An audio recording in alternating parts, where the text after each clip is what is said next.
Ok, veamos entonces. Hoy vamos a hablar acerca del tipo de cambio. Cuando nosotros hablamos del tipo de cambio, nos estamos refiriendo a cómo es que funciona una moneda frente a otra y cómo es que el valor va a cambiar, ¿sí? Entonces, hablamos del tipo de cambio. Es el número de unidades de una moneda que se van a intercambiar por la unidad de otra moneda. Y este tipo de cambio puede ser fijo, flexible o administrado. Quiere decir que si, por ejemplo, yo quiero saber cuántos dólares me van a dar por un quetzal, pues eso se le conoce como el tipo de cambio. Eso es un tipo de cambio.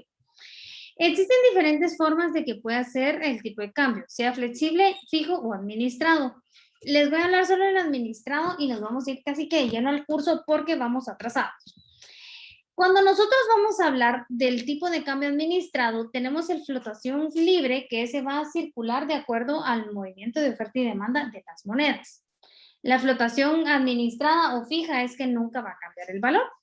Pero luego tenemos la administrada, que esta dejamos que el tipo de cambio fluctúe libremente, pero si hay alguna variación muy fuerte, entonces la entidad encargada de administrar el tipo de cambio sale a trabajar. Por ejemplo, tenemos, ¿se acuerdan cuando estábamos viendo la política monetaria y la política fiscal?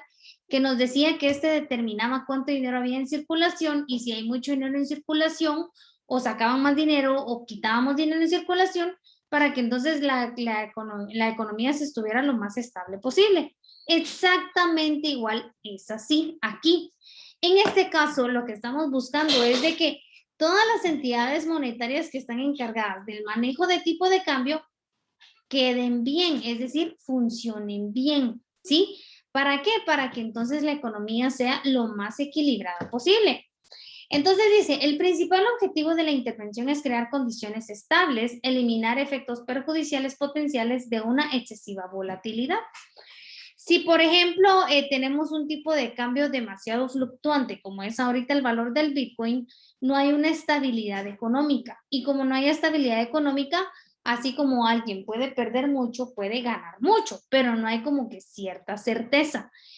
Pues en una economía tan superflua de momento, como es el Bitcoin, no pasa nada, pero en una economía ya normal, funcional, sí es un problema que un tipo de cambio fluctúe tanto, ¿sí?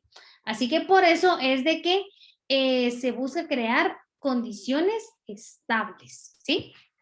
Entonces dice, ¿cómo puede afectar el tipo de cambio en el nivel general de los precios? ¿Cómo podemos hacer para que, o cómo funciona este tipo de cambio y cómo afecta en el nivel de precios? Tenemos que el tipo de cambio se va a mover en dos direcciones. La primera dirección es la depreciación y la segunda dirección es la apreciación, pero todo va a depender desde el punto de vista que lo estamos evaluando. En este caso, vamos a evaluar al tipo de cambio desde el punto de vista de los movimientos financieros del quetzal. Es decir, siempre vamos a pensar en el quetzal. Es decir, el quetzal gana valor, el quetzal pierde valor y cómo va a ser el juego numérico en este caso. Por ejemplo, en la depreciación del quetzal dice que es la caída del valor de una moneda frente a otra. Nos dice, una depreciación del quetzal frente al dólar puede generar un aumento en el precio de los bienes importados que se traduce eventualmente en mayor inflación. Cuando nosotros vamos a estar hablando de una depreciación es que, por ejemplo, les voy a enseñar un caso. Vamos a ver.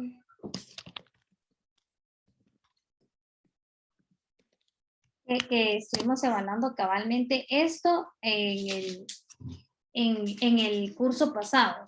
Entonces, por ejemplo, una depreciación del quetzal sería esto. Para el año 2018, el tipo de cambio estaba en 7.35 para enero. Y luego, en el año 2010, en febrero, el tipo de cambio ahora tenía un valor de 7.37.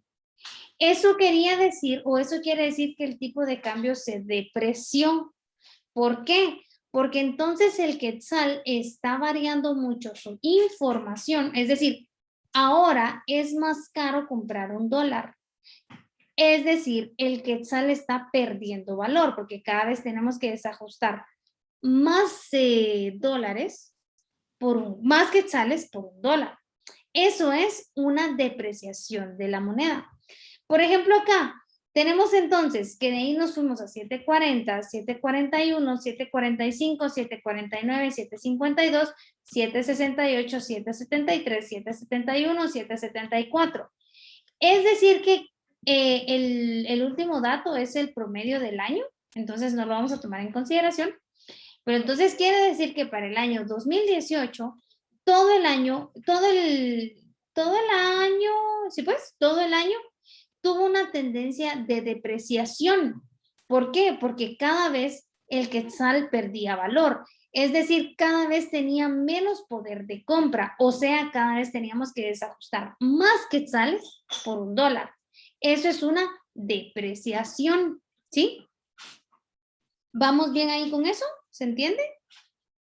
El juego numérico es, si estamos hablando de una depreciación, es que cada vez el valor por un dólar se vuelve más alto, es decir, los valores van hacia arriba.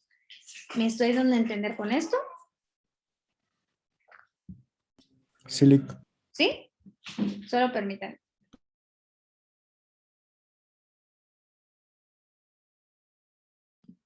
Ok. ¿Cómo funciona entonces la depreciación? La depreciación se puede ver desde dos puntos de vista, desde el punto de vista del importador y desde el punto de vista del exportador. Vamos a verlo aquí desde el punto de vista del importador. Y dice, Guatemala tiene un tipo de cambio de 7.20 frente al dólar. Si 5 meses después el tipo de cambio es de 7.50. Si un importador compra un saco de arroz en $10, ¿cuál será el desembolso en ambos escenarios? Y entonces, ¿qué pasa cuando sube mucho o cambian los valores del dólar? Entonces dice, cada saco de arroz me está costando $10, ¿sí? Y entonces, en el escenario A, hay que pagar cada dólar a 7.20. Y en el escenario B, hay que comprar cada dólar en 7.50, ¿sí? ¿En cuál de las dos opciones o en cuál de los dos escenarios me es más caro? Y entonces, pues vamos a hacer aquí algo tan fácil, ¿verdad? Dice que en el escenario A, el saco de arroz me está costando 72 y en el escenario B me está costando 75. Entonces, ¿en qué escenario me cuesta más dinero? ¿En el escenario A o en el escenario B? Obviamente, en el escenario B, porque en el escenario B es donde tenemos la depreciación del tipo de cambio. Es decir que mientras más caro sea, o es decir, mientras más depreciado esté el quetzal, más caro nos resulta a nosotros como compradores el producto, ¿sí? Y eventualmente eso se va a traducir en un mayor costo de nivel de vida. ¿Me estoy dando a entender? Sí. ¿Sí? La verdad es que esto es bastante sencillo, es bastante básico. ¿Sí? Ok, ahora veamos. Veamos entonces, ¿qué pasa si estamos hablando de la depreciación, pero en cuestiones del punto de vista del exportador? ¿Cuál va a ser el impacto financiero en un exportador si el tipo de cambio se deprecia? Y dice, ¿qué precio tendrían que fijar los exportadores de cardamomo para equiparar sus ganancias cuando el quetzal se deprecia frente al dólar en un 10%? El tipo de cambio es de 7.95 por un dólar y el precio del saco del producto es de $10. Veamos entonces. Vamos a ver. Esto es desde el punto de vista del importador. Ahora vamos a ver desde el punto de vista del exportador. Y entonces dice, primero lo que queremos hacer aquí es equiparar ganancias. Y me están dando el tipo de cambio de 7.95 y el precio de venta. Ok, entonces dice que cada unidad de lo que sea que estoy vendiendo, va a costarle a mi cliente $10. Pero yo lo que quiero saber es cuál va a ser la ganancia para mí como exportador. Y entonces veo que en mi escenario A, dice que el tipo de cambio está aquí a 7.95. Si yo vendo cada unidad de lo que estoy vendiendo a $10 y luego vengo al tipo de cambio a Guatemala, dice que está a 79. Esta es mi ganancia bruta, 79.50. Pero ¿qué pasa si en mi escenario B el tipo de cambio dice que se va a depreciar en un 10%? Es decir, ahora va a ser más caro en un 10%. Vamos a ver. Y entonces ahora mi nuevo tipo de cambio es de 8.75, ¿sí? ¿Por qué 8.75? Porque está perdiendo 10% de su valor el quetzal. Es decir, ahora el quetzal va a ser más caro. Perdón, el dólar va a ser más caro. Tengo que desajustar más unidades monetarias para lograr comprar $1. Entonces, como se vuelve más caro, perdón, a mí como exportador, ¿qué me conviene? Y entonces me dicen, ¿cuál es el nuevo precio que tengo que fijar si yo lo que quiero es seguir ganando 79.50? Es decir, con el nuevo tipo de cambio, yo quiero seguir ganando 79.50. Y entonces decimos, bueno, voy entonces a tomar mi 79.50 dividido mi nuevo tipo de cambio y mi nuevo precio de venta van a ser... van a ser 9.09, ¿sí? Es decir, si a mí como exportador me está depreciando el tipo de cambio, entonces eso me funciona para poder, ¿cómo se llama? Para poder ya sea mejorar mis ganancias o bien bajar mis precios de venta. ¿Me estoy dando a entender con esto?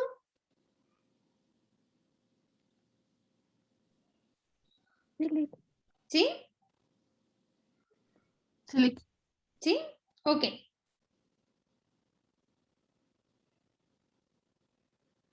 Veamos entonces. Esto es el lado de la depreciación, es decir, que el quetzal está perdiendo valor. Pónganle mucha atención a eso porque en el final ahí se pierde. Es decir, hacen mal este cálculo y todo el ejercicio, absolutamente todo está malo, ¿sí? Porque eso se va a ver aplicado en los casos de importación. Ahora veamos. Dice que la apreciación es una subida del precio de una moneda frente a otra. Es decir, una apreciación del quetzal frente al dólar puede generar una disminución del precio en los bienes importados y eventualmente se va a traducir en menor inflación. Es decir, que mientras más apreciado esté el tipo de cambio, a mí como importador me conviene muy bien. ¿Sí? Entonces, ¿qué vamos a hacer? Dice aquí desde el punto de vista del importador, dice, Guatemala tiene un tipo de cambio de 7.50 frente al dólar y 5 meses después el tipo de cambio es de 7.20. Si un importador compra un saco de arroz en $10, ¿cuál será el desembolso en ambos escenarios? Y entonces, ¿qué pasa aquí? Aquí el escenario cambia. Veníamos a 7.50 y ahora lo tenemos a 7.20. Entonces, mientras más apreciado esté el tipo de cambio, a mí como importador me conviene, porque entonces cada uno de los productos me sale más barato. ¿Cómo fue en la crisis del año 2017 que tuvimos en Guatemala? No fue crisis, sino que fueron las consecuencias de cuando Trump empezó con esa su locura de que va repatriar a toda la gente y entonces, ¿qué pasa? Que empieza a variar mucho el tipo de cambio porque empiezan a mandar muchas remesas, y entonces, ¿qué pasa? El tipo de cambio se empieza a apreciar. ¿Por qué? Porque, por ejemplo, acá de 7.53 baja 7.41, luego baja 7.36, luego baja 7.35, sube levemente, luego baja 7.31, baja 7.29. Esto es una apreciación del tipo de cambio. Si comparo, por ejemplo, acá 7.29 que está en el 2017 a 7.55 del mismo mes, pero en el año 2016, vemos que tenemos una apreciación. Y usted dice, ay Dios mío, pero si solo son unos centavitos. No, no son unos centavitos. Si usted lo compara con el número de importación que hay en Guatemala y la cantidad de dinero, es un platal lo que nos ahorramos, ¿sí? ¿Por qué? Porque viene Trump y se puso con esas sus locuras que iba a empezar a repatriar gente y en efecto lo hizo, ¿sí? Entonces, eso es lo que pasa cuando, desde el punto de vista del importador, cuando el tipo de cambio se aprecia, ¿sí? Es decir, el quetzal gana valor frente al dólar, o sea, tenemos que desajustar menos quetzales para lograr comprar $1. Y luego tenemos desde el punto de vista del exportador. ¿Por qué? Porque ahora el exportador también va a salir afectado. Y me dice qué precio tendrían que fijar los exportadores de cardamomo para equiparar sus ganancias cuando el quetzal se aprecia frente al dólar en un 10%. El tipo de cambio es de 7.95 por $1 y el precio de saco del producto es de $10. Es decir, ahora ya no vamos a aumentar este valor, sino que ahora le vamos a disminuir el valor. Es decir, ahora antes el tipo de cambio estaba 7.95, pero como se está apreciando en un 10%, ahora el tipo de cambio es de 7.23. Y este valor hace que entonces mi precio de venta internacional sea más caro. ¿Por qué? Porque entonces ya no estoy ganando lo mismo de antes. Antes a 7.95 me pagaban el dólar y entonces yo ganaba 79.50. Ahora me lo están pagando a 7.23. Si me lo están pagando a 7.23, pero yo quiero mantener mi mismo nivel de ingresos de 79.50, entonces ahora mi producto se tiene que volver más caro. Y yo digo, ¿cómo es a nivel internacional? No importa. Sí importa. Porque ¿qué pasa si un país logra producir mejor que yo y lo vende más barato? O quizás somos igual calidad, pero alguien se lo vende más barato que yo, ¿sí? O yo como país, ¿verdad? Entonces, esto es lo que pasa cuando el tipo de cambio se aprecia mucho, que entonces los exportadores salen perdiendo porque ahora el tipo de cambio es más barato, entonces me pagan menos dinero por lo que yo obtengo, pero mis costos siguen siendo iguales. Por consiguiente, se vuelve más caro mi producto a nivel internacional. Pregunto, ¿me estoy dando a entender? ¿Se entiende? Silic. ¿Sí? Ok. Veamos entonces. ¿Para qué me va a servir entonces a mí esto? Porque también me importa saber cuál va a ser la relación que tiene el tipo de cambio con la recaudación de impuestos. Sí tiene mucho que ver. Mucho, mucho, mucho. ¿Por qué? Si se recuerdan, la SAT no solo recauda impuestos a través del IVA y de los impuestos internos, también recauda impuestos por las importaciones. ¿Se acuerdan cuando nosotros establecíamos el arancel? Pues el porcentaje sigue siendo el mismo porque el porcentaje ya está fijado, pero el porcentaje está determinado por el valor de la factura. Pero ese valor de la factura, cuando lo quetzalizamos, está determinado por el tipo de cambio. ¿Qué pasa si el tipo de cambio está muy caro? Entonces, o está muy depreciado, nosotros tenemos que pagar más impuestos. Si el tipo de cambio está apreciado, tenemos que pagar menos impuestos. Y eso sí afecta al nivel ¿cómo se llama? A nivel de fisco. ¿Por qué? Porque entonces pueda que no vaya a alcanzar sus metas de recaudación porque el tipo de cambio está muy bajo o está muy apreciado, es decir, el quetzal vale mucho, o puede que vaya a pasarse de sus metas ay, se me fue la palabra, de recaudación, porque el tipo de cambio está muy alto, ¿sí? Entonces, eso es lo que va a pasar, ¿sí? O esas son a nivel fisco, eso es lo que les puede afectar. Ahora, el tipo de cambio de estudiarlo a mí me sirve para muchísimas cosas. Y una de ellas es para comprender la paridad del poder de compra o la paridad del poder adquisitivo. Es decir, el tipo de cambio también me va a enseñar cómo estamos en relación al poder adquisitivo frente a otros países. Es decir, cómo va a variar el valor del dólar, ¿sí? Y cómo esa variación va a hacer que, ¿será que aquí en Guatemala es más caro vivir, es más barato vivir? ¿O es para tratar de entender esa relación? Me dice, se basa en la interacción entre inflación y tipos de cambio. La paridad entre el poder de compra de dos países establece el tipo de cambio de las dos divisas. Perdón. Es decir, si por ejemplo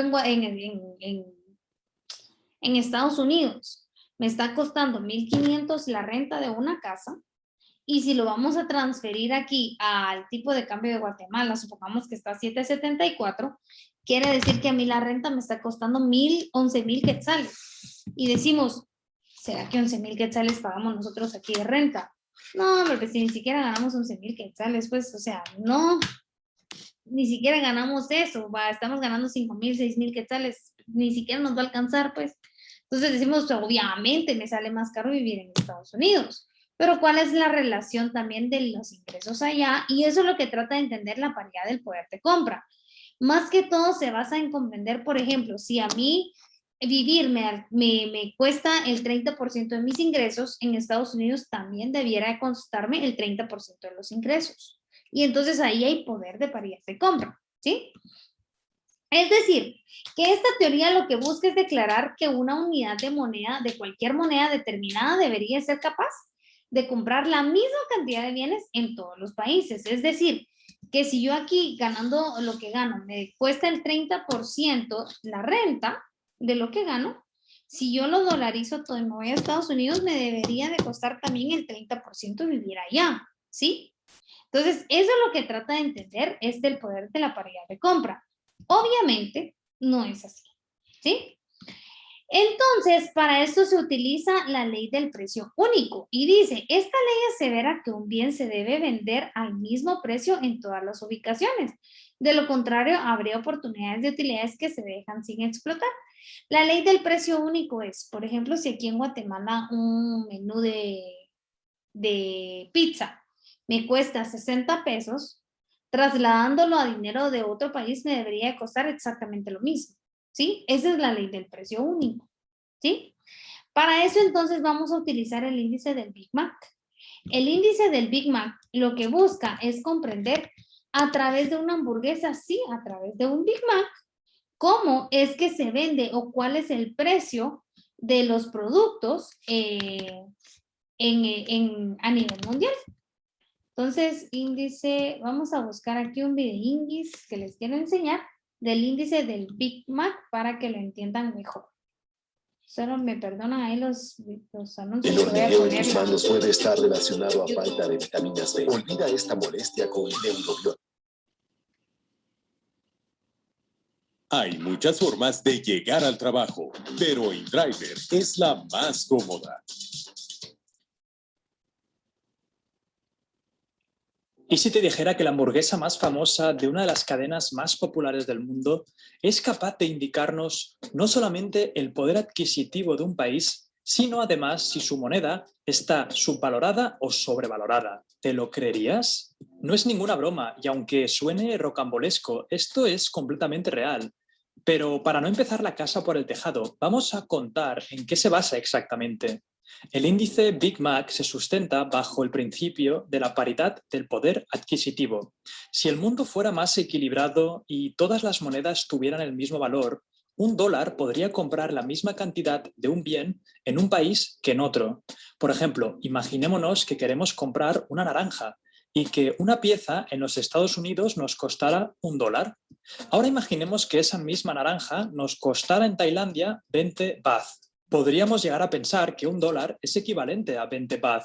No obstante, el cambio oficial de $1 son 31 baht, lo que nos indicaría que con la misma cantidad de dinero no podemos conseguir la misma cantidad de un bien en un país que en otro.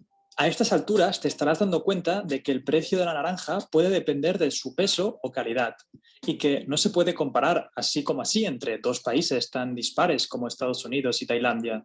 Totalmente cierto. Y precisamente por esta razón, en 1986, la revista The Economist quiso buscar un bien o un producto lo más uniforme posible y que estuviera presente en muchos países con distintas monedas. Lo cierto es que McDonald's era una de las mejores opciones, ya que cuenta con más de 36.000 restaurantes repartidos por 119 países. Y a pesar de que tiene algunos productos exclusivos en ciertos territorios, como los macarons en Francia, las Pizzarotto en Italia y las Kiwi Burgers en Nueva Zelanda, la cadena sigue teniendo entre sus productos estrella los nuggets, las patatas fritas y, por supuesto, el Big Mac.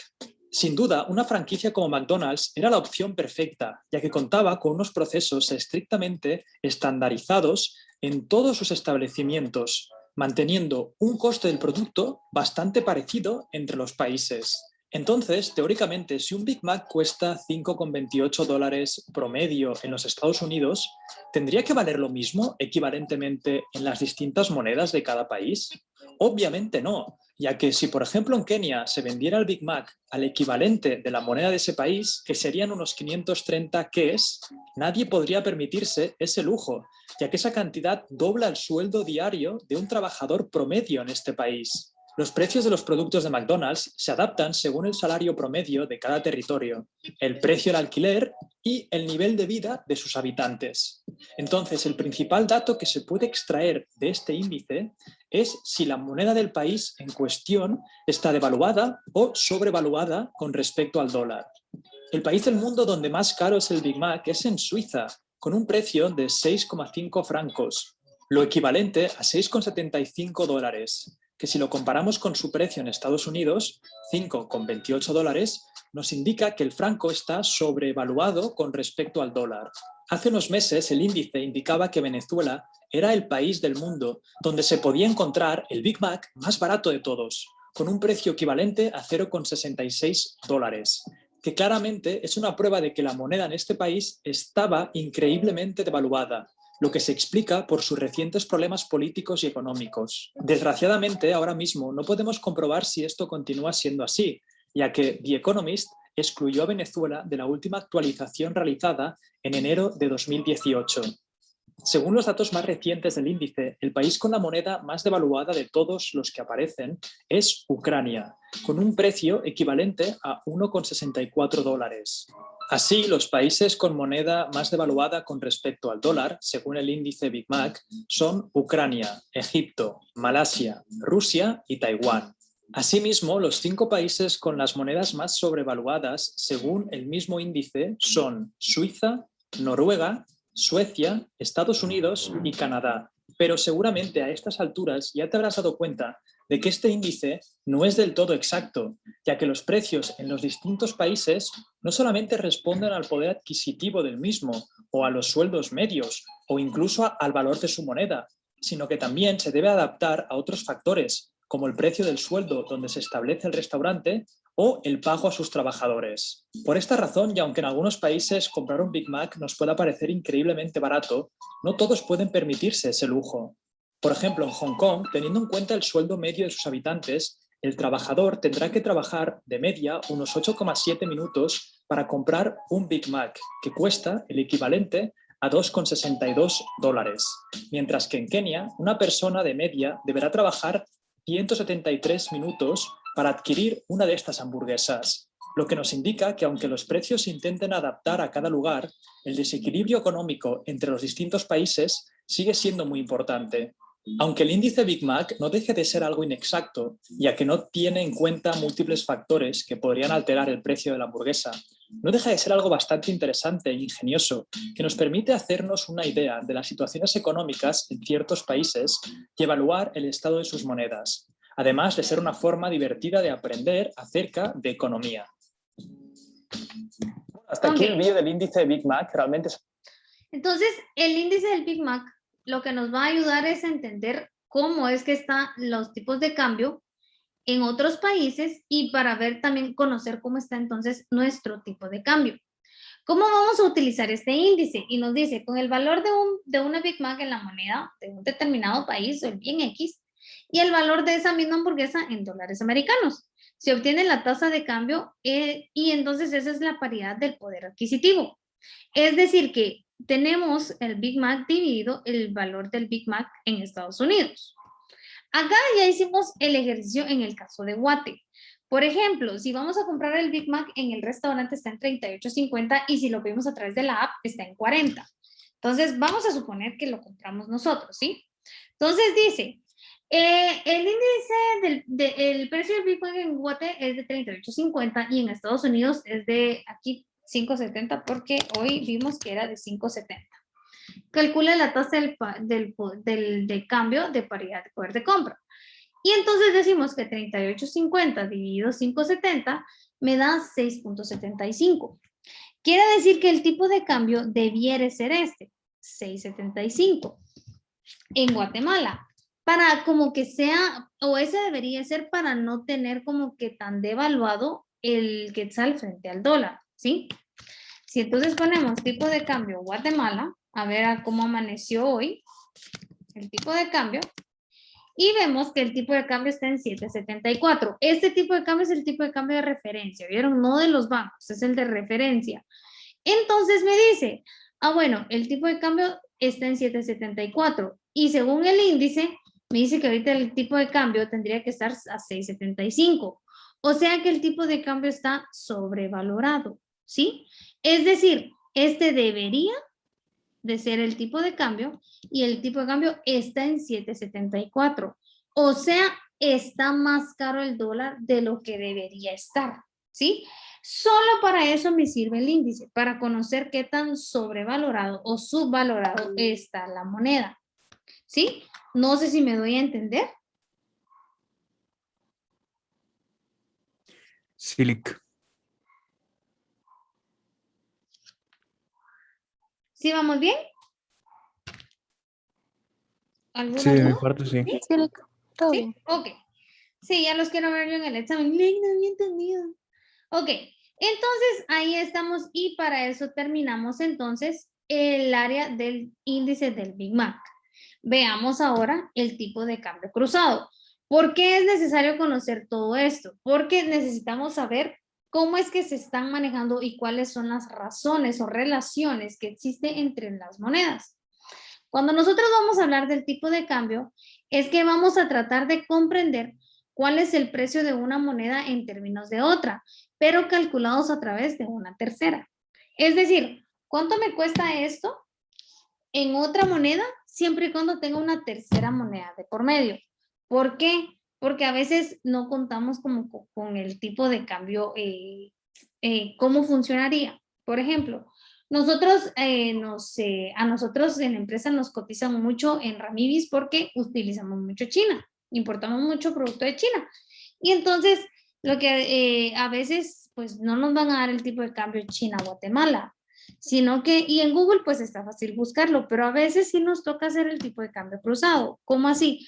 Bueno, tanto Ramibis es por $1, entonces, y tantos quetzales por $1, entonces, y ahí hacemos la conversión de cuántos dólares por Ramibis, ¿sí? Para saber cuál va a ser el precio exacto o el precio real, ¿sí? Entonces, para eso nos funciona el tipo de cambio. Dice, vamos a tomar en consideración 3 monedas distintas, donde una de ellas debe ser la base.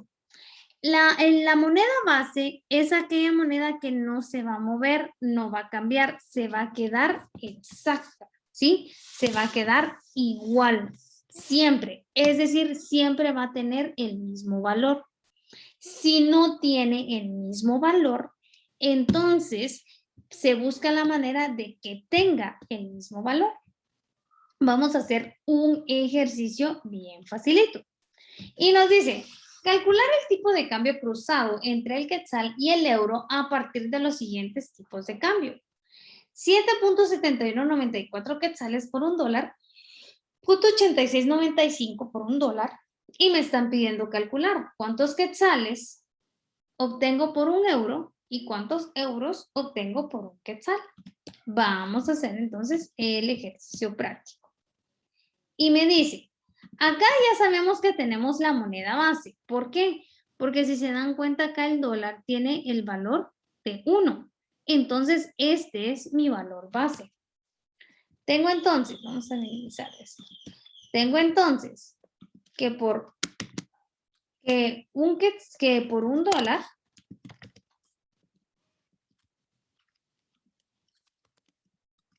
tengo, vamos a ver, 7.7194 de quetzales. ¿Sí? Vamos a poner acá. Y luego tengo que por un dólar me van a dar 0.8695 de euro. Vamos a cambiar acá, vamos a ponerle euro. Y entonces, ¿qué me están pidiendo? ¿Cuántos quetzales voy a recibir? Vamos a ver. ¿Cuántos quetzales voy a recibir por un euro y cuántos euros voy a recibir por un quetzal? Vamos a empezar por los quetzales. Como ya sé que aquí mi moneda base está a 1, está bien fácil la relación.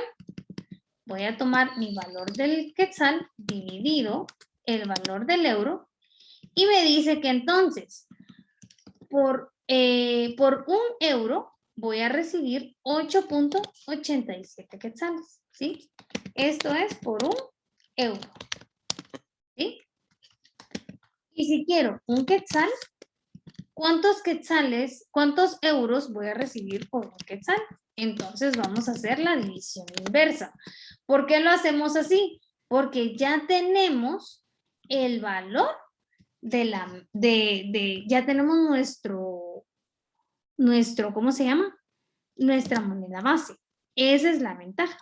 Y entonces decimos, si yo quiero un euro o tengo un euro, me van a dar 8.8780 quetzales. Y si yo tengo un quetzal, me van a dar 0.1126 euros. Pregunto, ¿vamos bien?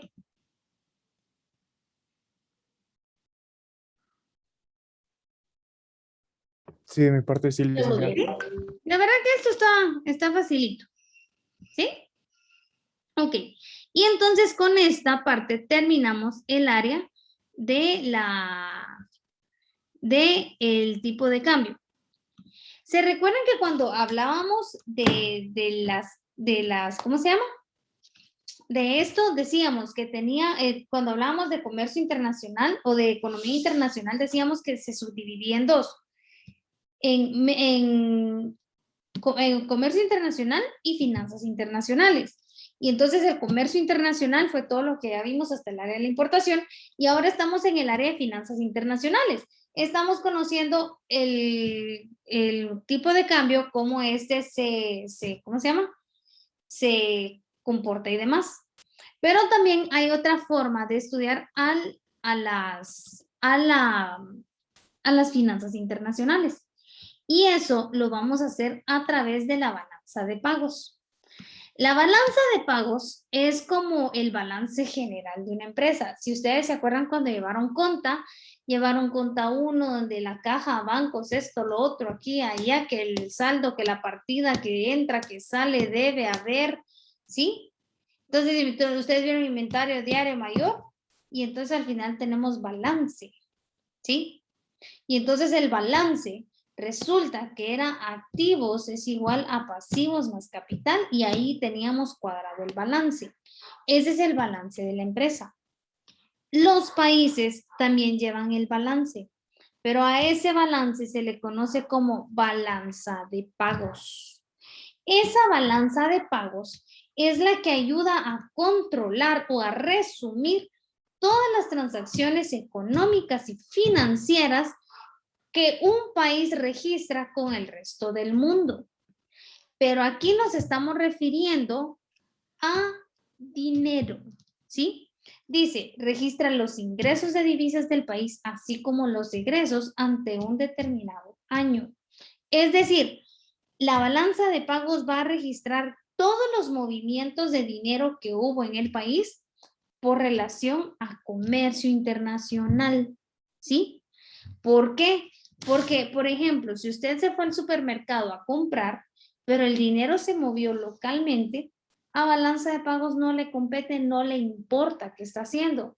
Pero si, por ejemplo, usted compró a través de Amazon, entonces usted pagó en Amazon y viene una mercancía, eso sí es balanza de pagos. ¿Por qué sí es balanza de pagos? Porque usted está haciendo negocios con alguien que no es parte del país y porque al pagar ese dinero sale del país. Entonces, eso es balanza de pagos. Eso sí le compete a la balanza de pagos. ¿Me estoy dando a entender? Sí, ¿Sí? Ok.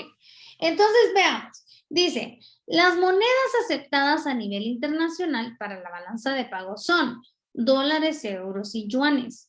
A estas monedas se les conoce como derechos especiales de giro. Es decir, si usted va a utilizar alguna moneda para hacer balance de pagos, solo se puede hacer dólares, euros o yuanes, ¿sí? Solo esas tres. Si usted en algún momento presenta una balanza de pagos en quetzales, pues a nivel internacional le van a decir, ay, tan lindo, pero no me sirve. ¿Por qué? Porque no es un derecho especial de giro. Estos derechos especiales de giro son para que entonces sea un lenguaje como más internacional, una balanza de pagos, ¿sí? ¿Cuál es el objetivo entonces de la balanza de pagos? Informar al gobierno y a sus habitantes sobre la posición internacional del país y ayudar a formular políticas monetarias, fiscales y comerciales. Les explico. Por ejemplo, ¿por qué política monetaria? Si, por ejemplo, el tipo de cambio se está apreciando mucho, entonces los valores que se van a poner en balanza de pagos pueden ir disminuyendo. Y entonces van a nivel internacional van a decir, ay, pero mire, su balanza de pagos como que está como, el tipo de cambio está como muy apreciado.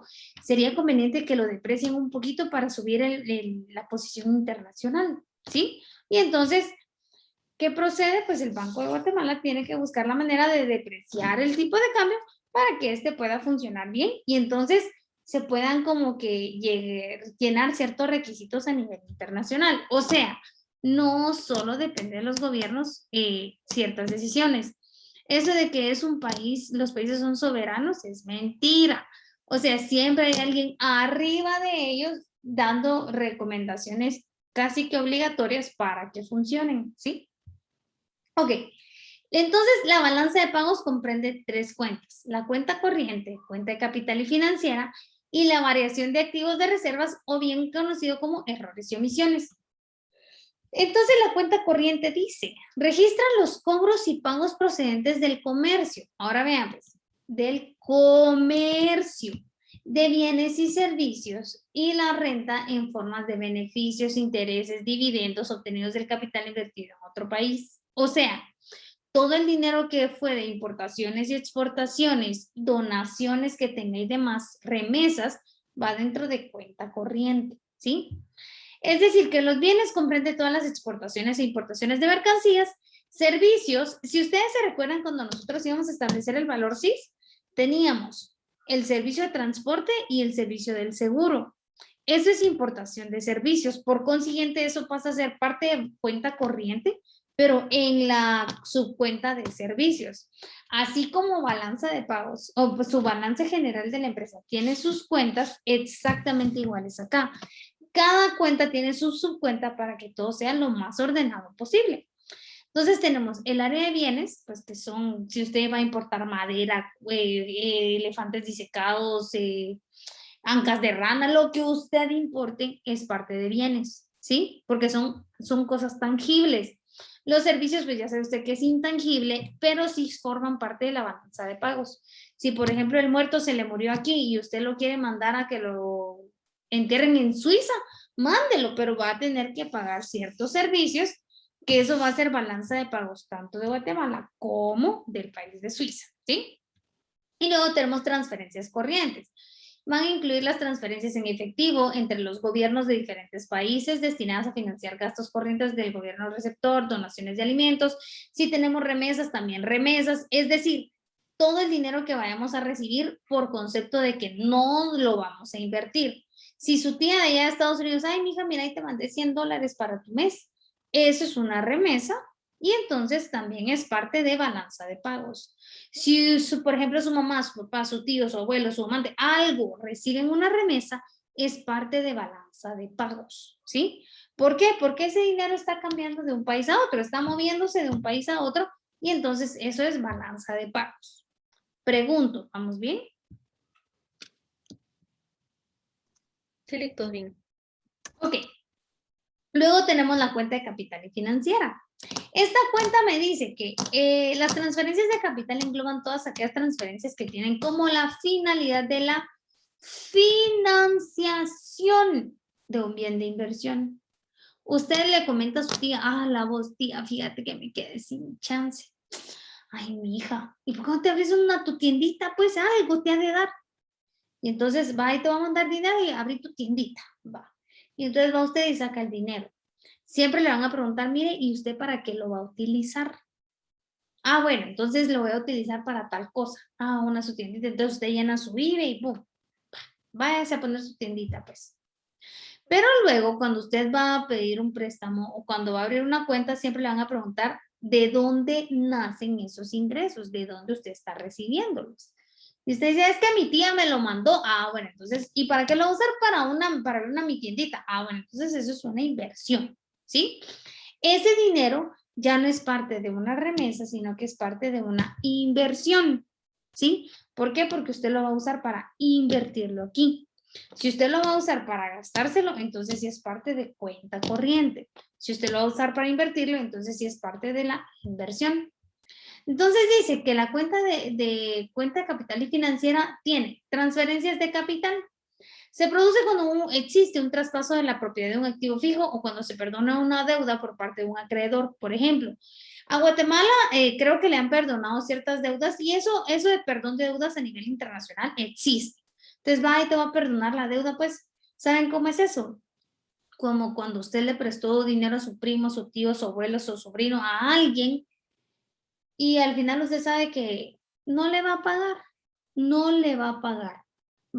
¿Y usted qué? Después de que se enojó, o tal vez usted es a esa persona que le prestaron el dinero y como usted se enojaron y pobrecito de uno ¿cómo se llama? Se siente ofendido, ¿verdad? Entonces, si le perdonaron la deuda, eso también existe a nivel internacional y es parte de cuenta capital y financiera. Pero si, por ejemplo, Guatemala está perdonando deuda, sabe que perdió el dinero. Ya lo sabe y lo tiene que dejar registrado. Perdí este dinero, perdoné esta deuda, aquí está. ¿Sí? Ok. Luego la inversión directa. A la inversión directa también se le conoce como inversión extranjera directa. Y dice, es la inversión de capital propiedad de un extranjero cuyo objetivo es obtener una participación duradera en la gestión de la empresa en que se invierte. Por ejemplo, cuando San Martín se fue a poner no me acuerdo dónde fue que abrió San Martín una sede, creo que fue en Estados Unidos. Esto es inversión extranjera directa de parte de tanto de Guatemala como de Estados Unidos, ¿sí? ¿Por qué? Porque ese dinero está saliendo de Guatemala para ir a poner un restaurante a otro país, ¿sí? Los cebollines, también abrió en su tiempo los cebollines en El Salvador. Eso es parte de la inversión extranjera directa de El Salvador, pero también de aquí de Guate. ¿Por qué? Porque ese dinero sale de aquí y entra allá, ¿sí? Es decir, en la balanza de pagos nosotros también vamos a ver casos de debe y haber. También vamos a tener esas columnas. ¿Por qué? Porque lo que vamos a hacer es registrar cuánto dinero está saliendo y cuánto dinero está entrando para que entonces podamos funcionar bien. Me explico o pregunto, ¿vamos bien? ¿Alguna duda? ¿Todo bien?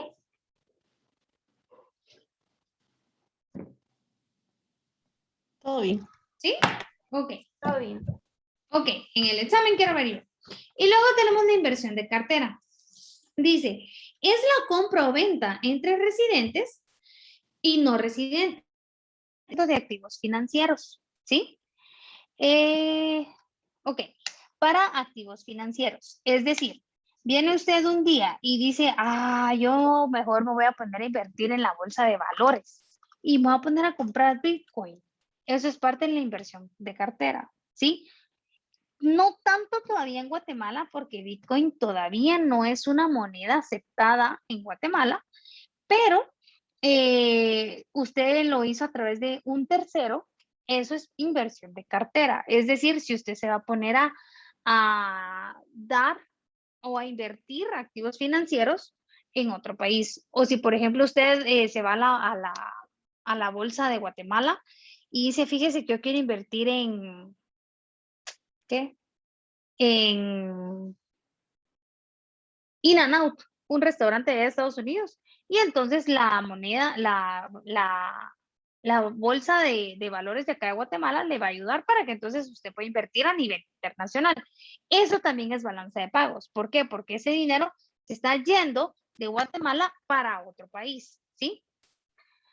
Ok, ahora la pregunta es, ¿cuál es el impacto? Oh, perdón, me falta una cuenta. Luego tenemos la cuenta de reservas oficiales y me dice, son los recursos monetarios externos que se pueden disponer de forma inmediata, que están bajo el control de la autoridad monetaria y respaldan los billetes y monedas en circulación, depósitos y demás pasivos. Es decir, funcionan como un indicador económico, mostrando los recursos que dispone un país para hacer compras en el extranjero, transacciones en las cuales solo son aceptables divisas fuertes como medio de pago. De este modo, las reservas sirven como un seguro para enfrentar desequilibrios macroeconómicos financieros, sean de origen interno o externo. ¿Para qué me sirve la cuenta de reservas oficiales? La cuenta de reservas oficiales nace de la diferencia entre la cuenta de capital y financiera y cuenta corriente. Ya vamos a ir a un ejemplo numérico para que me entiendan. Ahora, ¿por qué me va a servir o por qué me sirve para enfrentar desequilibrios macroeconómicos? La cuenta de reservas lo que hace es que es el en caso de guerra. Quizá ahorita ya no es tan conocido ese dicho, pero si usted habla con su abuelo o con su bisabuelo, siempre existía algo como en caso de guerra. ¿Por qué? Porque como antes habían muchas guerras, había que guardar ciertos stocks. Si en dado caso pasaba una guerra, usted no se quedaba como que tan perdido. En el caso de la Primera y Segunda Guerra Mundial, todos los países tenían en caso de guerra, todos los habitantes, y por eso es de que en aquel entonces había muchos búnkers. Porque entonces, si empezaban a bombardear la ciudad, ¿qué hacían las personas?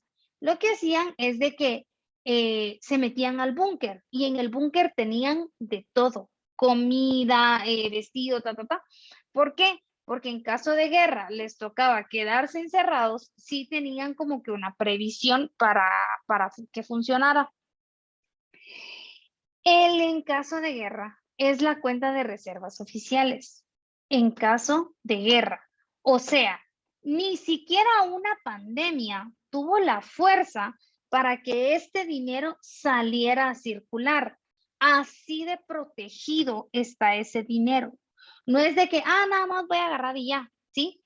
Por eso es de que quizás sus abuelos o sus bisabuelos le dicen, mija, guarda dinero en caso de guerra. Eso quiere decir el término en caso de guerra. Es el por si acaso, ¿sí? Y entonces, ¿por qué funciona esto? Porque si, por ejemplo, Guatemala mañana amaneciera que Rusia nos atacó, que es lo que está pasando ahorita, que si se dan cuenta, China, Corea del Sur y no sé qué otro país están empezando a ver cómo se atacan entre ellos. Si es en caso de guerra, entonces tenemos esto guardado. Si en caso de guerra Guatemala mañana amanecemos, ¿qué? Que nos bombardearon y se deshizo toda Guatemala, entonces ese dinero sale a circular, porque es el dinero en caso de guerra. ¿Lo vamos a usar? Sí, y solo si realmente es necesario. Si no, no. ¿Sí? ¿Por qué? Porque esta cuenta también es la que nos da posicionamiento internacional. Es decir, si tenemos un buen posicionamiento internacional, tenemos como que factibilidad que nos presten dinero. Si no tenemos un buen posicionamiento, no nos prestan dinero. En caso de guerra, si nos quedáramos sin dinero y no hay cómo pagar la deuda, entonces sale la cuenta de reservas a pagar. Es decir, es el ahorro del país o es el dinero que está abajo del colchón, pues, ¿sí? ¿Por qué? Porque si en dado caso lo necesitamos, sí se va a utilizar, pero es muy raro que sí se vaya a utilizar. Pregunto, ¿vamos bien? ¿Se entiende? Sí, le entendí. ¿Sí? Ok. Ahora vean, pues, ¿cuál es el riesgo de que un país tenga mucha remesa? Y entonces tenemos el impacto social de una integración económica. ¿Cuál es por qué es tan importante conocer esto? Entonces dice, las remesas son fondos que los emigrantes envían a su país de origen, normalmente a sus familiares. Y estas son transferidas de recursos de personas en el exterior, principalmente de Estados Unidos a Cacuate, aunque puede ser de cualquier parte del mundo que envían a diferentes personas. Ahora vean, pues, ¿cuál es el problema si hay mucha remesa de un país? Ya sabemos que la remesa es parte de la cuenta corriente, pero si un país depende mucho de las remesas, ¿qué va a pasar en el momento que ya no las reciba? Y entonces lo que va a pasar es que el país va a empezar a entrar en crisis, ¿sí? ¿Por qué? Porque ya no va a haber suficiente dinero. Entonces, ¿qué va a pasar con la cuenta de reservas? Cada vez va a haber menos y menos y menos hasta el punto de que ya no va a haber dinero, ¿sí? Y entonces eso puede ocasionar una caída a nivel internacional, es decir, un posicionamiento más bajo, por consiguiente somos menos aceptables para hacer un préstamo o para que nos den un préstamo a nivel internacional. Y entonces nos viene una pandemia y no nos van a prestar dinero porque simplemente no tenemos dinero, ¿sí? Somos como país malos administradores. Me pregunto, ¿vamos bien? ¿Me estoy dando a entender? Silic. Ok. ¿Alguna duda hasta el momento?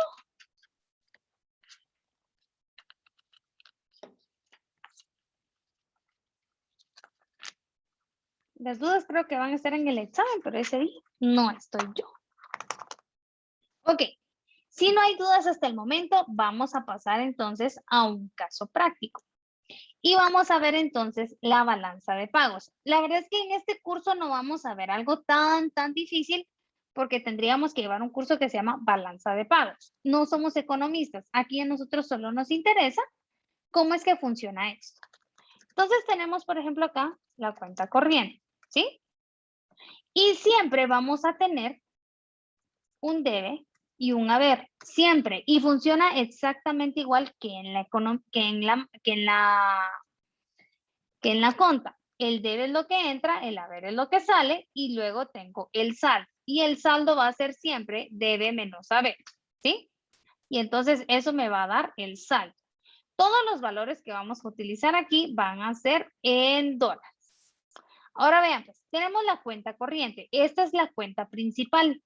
Luego tenemos la subcuenta. Y vamos a decir que entonces en importaciones tenemos cierto valor. Les pregunto, ¿importaciones será debe, haber y por qué?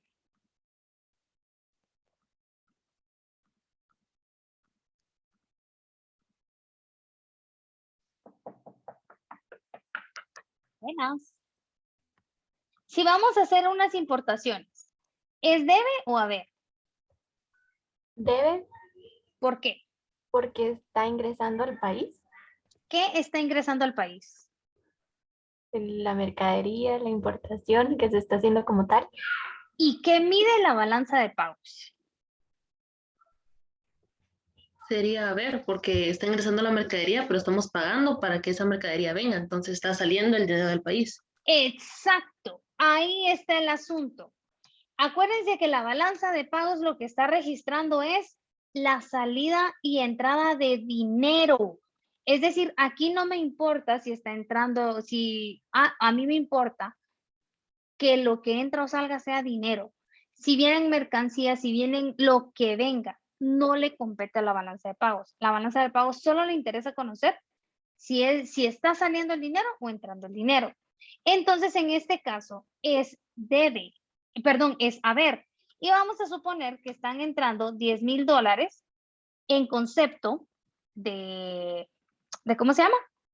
De importaciones, ¿sí? Luego tenemos las exportaciones.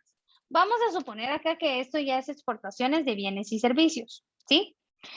Exportaciones entonces sería debe o haber. Debe. Exacto, debe. Entonces vamos a suponer que de exportaciones tenemos $15,000, ¿sí? Y nuevamente acá traemos nuestro saldo. A esto se le conoce como balanza comercial. Esto es la balanza comercial, ¿sí? ¿Por qué? Porque en la balanza comercial solo le interesa exportaciones e importaciones. Solo eso le compete. No le interesa más a la balanza comercial o a la cuenta corriente. Balanza comercial. Cuenta corriente incluye todo. Balanza comercial, no. Luego tenemos que, por ejemplo, vamos a ver qué otra cosa incluye la cuenta corriente. Luego dice bienes y servicios. Yo no tengo transferencias corrientes que resulta que recibimos unas donaciones. Ahora veamos.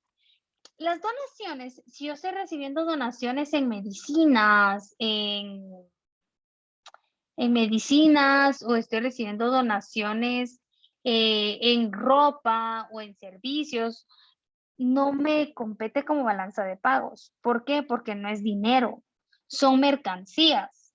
Entonces, a mí me interesa el dinero. Resulta que tenemos una donación recibimos una donación de $500 y supongamos que nosotros como Guatemala vamos a donar $200, ¿sí? Es como estamos donando, entonces sale y estamos recibiendo 500, entonces nuestro saldo es de 300, ¿sí? Y resulta que tenemos remesas. Aunque ustedes no lo crean, como Guatemala mandamos remesas. Muy poquito, pero mandamos. Vamos a suponer que de remesas aquí tenemos $25,000 de entrada y tenemos $300 de salida. Y vamos a traer el saldo, ¿sí? ¿Cómo funciona entonces el saldo de cuenta corriente? El saldo de cuenta corriente es la sumatoria de todo esto y entonces tengo que el saldo acá es de $30,000, ¿sí? O puedo ponerlo acá, saldo de la cuenta corriente. Vamos a ponerlo mejor abajo para que no se me vayan a hacer bolas, ¿sí? Y entonces tengo el saldo de $30,000. Pregunto, ¿se entiende? ¿Vamos bien?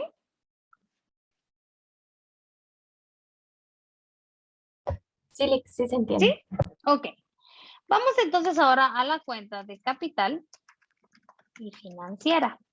¿Sí? Acuérdense que todo acá es este dinero que estamos poniendo es sobre dinero que se va a hacer para inversiones. ¿Sí? Vamos a ver qué cuentas podemos poner. Entonces tenemos las transferencias de capital. Entonces tenemos una transferencia de capital que resulta que Saúl se fue a poner su crepería allá en ¿cómo se llama? En Francia, en París, cabal. Si no lo sabía, pues les cuento. ¿Debe o haber?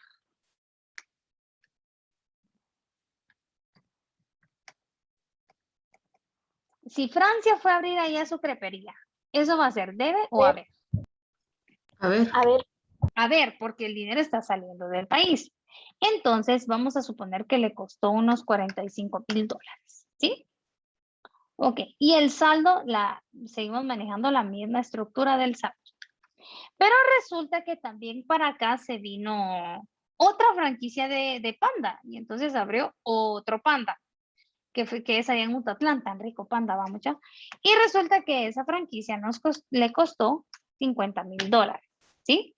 Es decir, nosotros recibimos, pero también dimos, ¿sí? Luego vamos a ver, dice que tenemos de inversión extranjera directa, que es la famosa IED. Tenemos inversión extranjera directa. Y entonces en concepto de inversión extranjera directa recibimos unos $20,000, ¿sí? Ok, y mandamos unos $600, ¿sí? Y nuevamente corremos el saldo. Y luego dice que tenemos inversión de cartera. Yo no sé si ustedes se escucharon una vez, eso fue, ay, no me acuerdo qué año, los famosos eurobonos, que decía, compre usted su bono del tesoro y se lo pagamos en euros, que la harán, que no sé qué, que no sé cuánto, que se iba a ir a invertir ese dinero a la bolsa de valores de Europa. Y entonces resulta que de inversión de cartera, tenemos que esa vez la gente quiso ir a invertir unos $2,000, ¿sí? Y acá en Guatemala, pues casi no viene la inversión de cartera porque casi no tenemos bolsa de valores, ¿sí? Y entonces vamos a sacar nuevamente el saldo de la cuenta de capital y financiera. Nuevamente hacemos la suma y eso me da el saldo de la, ¿cómo se llama? De la cuenta de capital financiera, ¿sí? Ahora vean, pues, ¿cómo funciona? Para encontrar tenemos la tercera cuenta, que es la cuenta de reservas oficiales. Primero necesitamos una cuenta que se le llama como errores y omisiones. Una balanza de pagos está equilibrada cuando el valor es 0. Es decir, a la hora que yo haga la sumatoria, pues, por ejemplo, el saldo de acá, saldo de balanza, a la hora que yo sume las 3 subcuentas, el valor me tiene que dar 0, ¿sí? Sí o sí me tiene que dar 0. Y entonces, ese es el valor de equilibrio. ¿Qué valor tendría que tener entonces errores y omisiones para que entonces el saldo de balanza sea 0? Y entonces aquí tengo que tener menos 52,400, ¿sí? ¿Por qué tengo que tener menos 52,400? Porque es el valor, es como la cuenta cuadradora, ¿sí? Y entonces para que entonces el saldo de balanza sea 0 y entonces mi balanza esté equilibrada, errores y omisiones tiene que ser con un valor de menos 52,400, que es la suma de estos dos, ¿sí? Acá vemos la suma. Pregunto, ¿con esto estamos bien? ¿No los perdí? Todo bien, Lick. ¿Todo bien? Ok. Lick, Entonces, perdón, menos los 52,400, ¿cómo se entendería así a país? O sea, ese dinero como que está saliendo o algo así, ¿no? ahorita vamos a eso entonces. Ok. Si errores y omisiones está en negativo, pasa a la cuenta de reservas oficiales en valor positivo. Es decir, acá tengo que reservas oficiales ganó el valor de errores y omisiones. Es decir, este dinero fue el que entró de más al país. Es decir, este dinero fue lo que se aumentó nuestro ahorro como país. ¿Sí? ¿Sí me estoy dando a entender? Lick, disculpe, ¿podría repetir eso? Otra vez. Si, por ejemplo, errores y omisiones tenemos de menos 52,400, quiere decir que reservas oficiales está ganando dinero. ¿Por qué? Porque necesité restarle a los ingresos que ya tengo este valor para que entonces pueda tener saldo 0. Es decir, que este dinero es lo que está ingresando de más. Y este dinero que está ingresando de más se va directito a la cuenta de reservas oficiales, es decir, al ahorro del país. ¿Ya? Ya, Lick, gracias. ¿Sí? Ok, ahora vean pues, ¿y por qué es tan importante esta cuenta de remesas? ¿Qué pasaría en el país si dejamos de recibir esas remesas? Y entonces vean, eso lo quiero ver acá, espérenme, porque aquí tengo que formular mejor.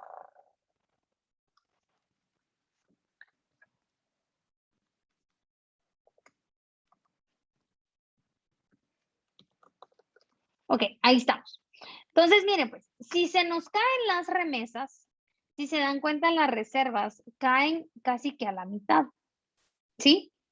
¿Por qué? Porque estamos dependiendo mucho de estas remesas para lograr encontrar el valor. O sea, las reservas están dependiendo mucho de este valor para crecer. Si se dan cuenta, pues sí, sí crecen porque el flujo de capital y financiera es donde aumentó bastante y más que todo en la inversión extranjera directa. Pero ¿qué pasa si se nos cae remesas? Se nos cae casi que la mitad de las ganancias. Y si se nos cae también capital y financiera, si se dan cuenta, en la cuenta corriente tuvo muy poca fuerza para hacer el aumento de las reservas del país. Por eso es que es bien importante conocer cómo es el comportamiento y qué tanto nosotros vamos a depender de la inversión extranjera directa y de las remesas. Porque quien debería de tener la mayor fuerza de crecimiento de las reservas en el país tendrían que ser las exportaciones. Supongamos aquí que tenemos unas 50,000 en exportaciones. Miren cómo se nos va para arriba nuestras reservas oficiales, ¿sí? Incluso inversión de cartera también podría ser un buen ingreso, porque quiere decir que estamos teniendo un buen ingreso en cuanto a inversiones en bolsa, ¿sí? Pero Guate la verdad es que tiene muy poquito en eso. Supongamos que tiene 4,500. Entonces aquí vean todo lo que sumó las reservas oficiales. Por eso es que es bien importante no depender tanto de las remesas, cuestión que no es el caso de Guatemala, ¿verdad?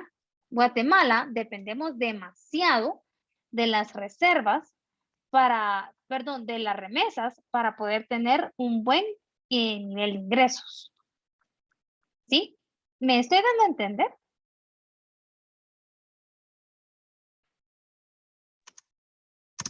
Sí, Lick. ¿Sí? Ok, pregunto, ¿dudas hasta el momento?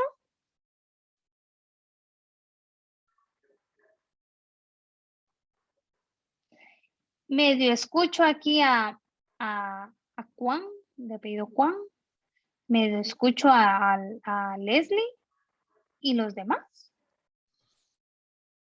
Yo también, licenciada. Ah, y Yo Alexander también. también. Solo a ellos No. 4. ¿Y los demás? Todo bien por mi parte, Lick. Yo no estoy hablando mucho porque hay mucha bulla aquí en mi casa, lo siento. Mándelos a todos a la fregada. Son bromas. Ok. ¿Dudas hasta el momento? ¿Vamos bien? No le vamos bien. Ok. En el examen no les va a ir bien entonces. Lick, Ok. siempre tengo una duda. ¿Sí, sí? ¿Puede darse el caso en que, por ejemplo, las reservas oficiales terminen negativo, pero sería, supongo yo, como usted decía, ¿verdad? En un caso extremo de que no haya casi nada de importaciones, exportaciones, ni ninguna de las cuentas que estamos operando, ¿verdad? Sí, o que se nos hayan disparado, por ejemplo, si se nos dispararan las... aquí en este caso, mire, se nos dispararon las importaciones. Y entonces aquí tenemos las reservas en negativo. Es decir, tuvimos que sacar dinero para poder pagar la falta de ingresos que tuvimos. Pero sí puede darse el caso. Ok, ya, gracias. Ok, muy bien. ¿Alguna otra duda? Vais, imagínense, aquí se nos cayeran las remesas. Vamos pa' peor.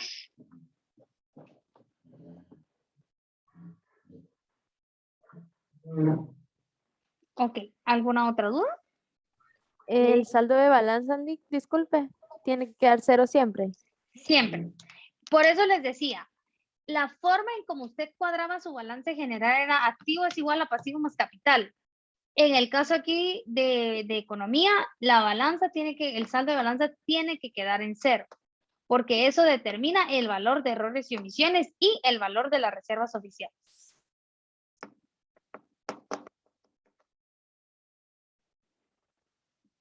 Gracias, Lick. Ok. ¿Alguna otra pregunta?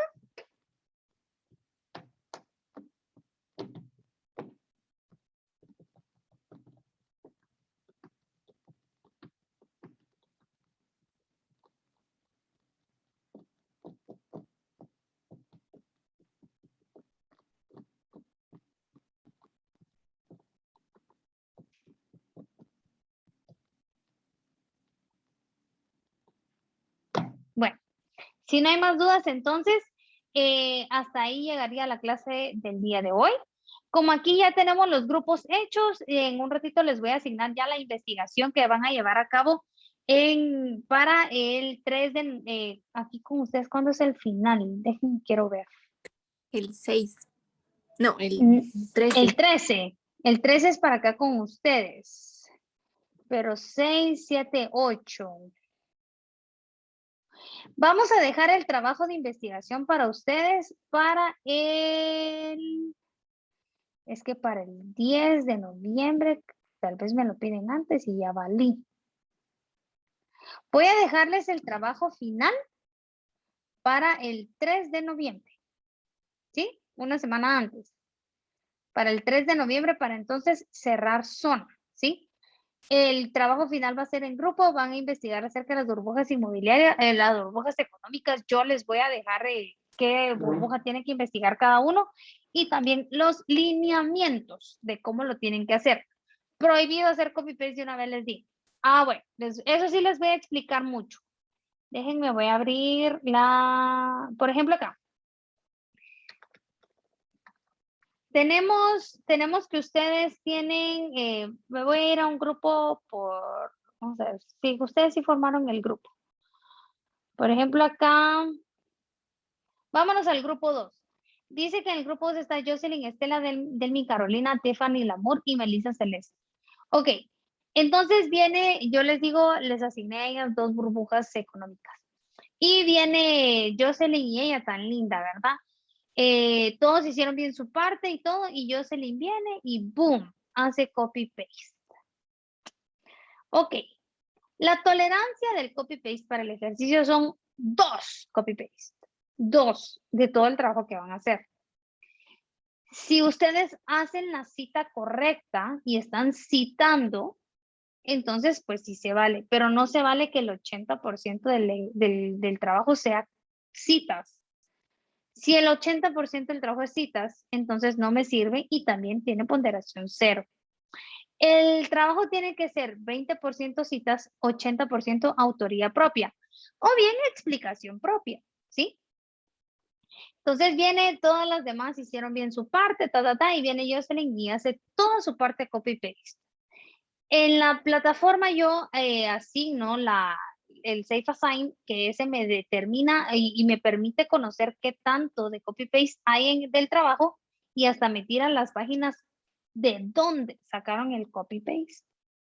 Y entonces el trabajo vale 10 puntos y por toda la copy-paste de Jocelyn, el trabajo va a estar ponderado en 0 puntos. 0. Sí, 0.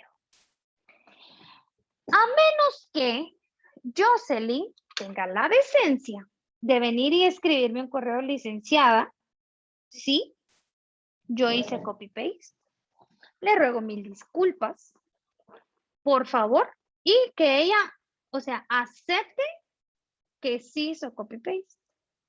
Eso lo único que va a hacer es que va a salvar al resto de sus compañeras de que no saquen 0 en el trabajo, pero ella sí va a sacar 0. ¿Por qué? Porque siempre hay consecuencias de las decisiones que se toman. Y lamentablemente sobre guerra avisada, los los muertos no cuentan, ¿sí? Ahora, si viene Jocelyn y yo no hice, y se ponen hasta se pelean y me mandan el correo con un montón de pantallazos del chat donde Jocelyn asegura que no y yo le logro demostrar que sí, entonces todo el grupo saca 0. ¿Sí? Es decir, pierden 10 puntos de zona más 5 puntos del final. Es decir, su examen final ya estaría ponderado en 30 puntos. ¿Por qué? Porque la última serie del examen final es hablar acerca del trabajo escrito. ¿Sí? Pero ¿qué puede hablar usted del trabajo escrito si todo fue copy-paste? Entonces me va a volver a hacer lo mismo y no me interesa lo mismo, ¿sí? Entonces, antes de que deje el trabajo, ¿queda claro? Sí, Lick. Sí, Fíjense, pues, queda claro. De ahí no me van a escribir un correo, es injusto, usted no me lo dijo. Hijo de la gran puchica, ustedes de verdad me mandan unos correos que solo porque es correo no me tratan de hija de la gran, de tantas por cuales para arriba. De verdad. Y luego mandan unos correos a dirección que de ahí me llaman la atención y me dicen, mire qué pasó.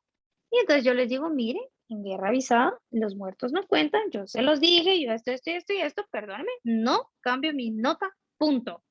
Y me cierro y no, y punto. ¿Sí? ¿Estamos?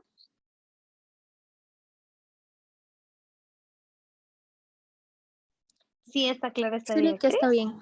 ¿Sí? Entonces, vean, pues, si estamos bien, entonces, ahorita les voy a